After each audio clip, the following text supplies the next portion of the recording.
We are extremely delighted to have amongst us a best-selling author, motivational TED Talk speaker, strategic advisor, and a senior corporate leader, Mr. Sridhar Vivara, CEO of BMR Innovations.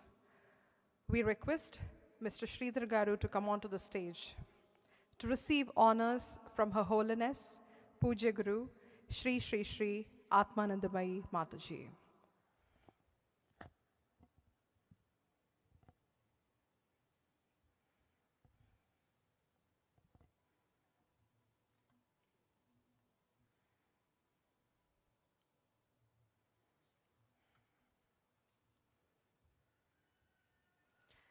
So we request you to kindly tell us about your experience of being part of the session today. Good evening, everyone. I think what Jeff has just said is reverberates in one idea that if I'm here today, it wasn't by a sheer chance. I was pulled with all the gravity possible to be here in this distinguished presence of both Ammagaru and the Kriya Yogis here.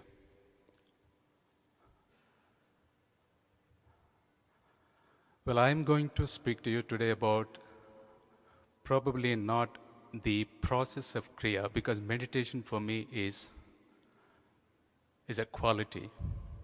Because quality is a consequence of a process. For example, if you want to grow a good garden with flowers and fruits, you can't just sit and do some flower yoga. Instead, you would have to probably look at the resources of manure, soil, give some water, get some sunlight, get it is the external element of photosynthesis. What I'm trying to say is your just internal resources will not help you grow a garden.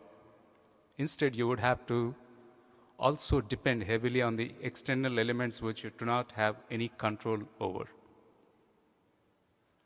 Hence, the consequence is the meditation, because you can't do meditation by itself. But what does it do? Okay, now the experiential moments have been shared by all the disciples of Ammagaru, but what does it actually do, and what is the real benefit of doing this? We all know in life we would have to keep making choices. Do you all agree that you would have to make choices every single day, every single moment?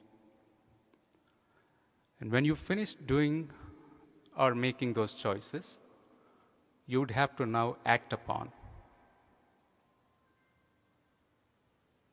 The process of acting upon the choices that you're taking is certainly to have a great experience, a joyful experience of your life.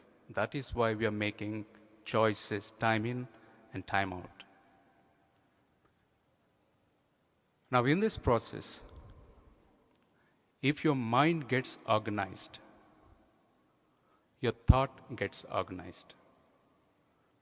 If your thought gets organized, your emotion gets organized. When your emotion gets organized, what happens is that your life energies gets organized. That means this entire process is propelling you to make an informed choice. Remember, we are making choices, but how informed choices are you making?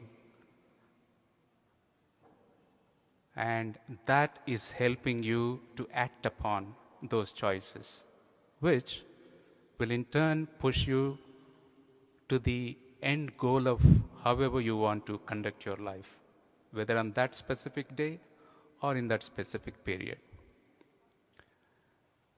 Going back, if you go to US today, out of the population of about 360, 370 million people, There are about 15% of the people are suffering with the antidepressant. They're actually consuming the antidepressants, 15%, which is nothing less than about 55 to 60 million people just in US. But what's the case in India? It's not all good even in India as well. The mental wellness is probably the worst virus than the COVID, which was supposed to be once in a century. In India, almost 180,000 people are committing suicide every year, and the age bracket is between 15 to 29. There could be many reasons people can adopt or attribute to this phenomena. But what is really happening is that the mental wellness is the biggest challenge. That which is the source of your own progress and development, that which is the source of your own existence, that itself is the challenge today, whether you can manage it well or not. Hence, any activity of meditation is that the central idea of meditation is to organize your mind. Focus on what is possible, because meditation or the organizing mind is about challenging the possibilities in front of you. Your life is the most precious, like Ammagaru mentioned in the beginning. The most precious. You are probably the most evolved race or species on this planet. How optimum that you want to live this life with. I am not eliminating the legacy challenges that we are bestowed upon just because of our family background or our work background. Many challenges. Believe you me, every one of us dealing with a lot of demons and challenges. Every one of us, here or anywhere. But how best we can fight against this and use our mental capability, which is the genesis of your entire existence and the development. Can we do that? And there are many ways, and Sushumna Kriya probably is one of such channels which could let the connection between the bottom of your spine to the crown of your head, the flow of oxygen goes around. Hence, you are in a state of calm and poised to make an informed choice and to probably get the best out of your surroundings, because you would have to innately, inevitably collaborate with the surroundings around you. That is the key for your existence here. Your capability alone is not going to save the day. How great you can collaborate with the ecosystem that is around you is the fundamental key for your existence. I'm glad that we gathered here and to be able to focus on one simple thing, that is how to organize your mind so that your thought gets organized, so is your emotion, and so is your life energies.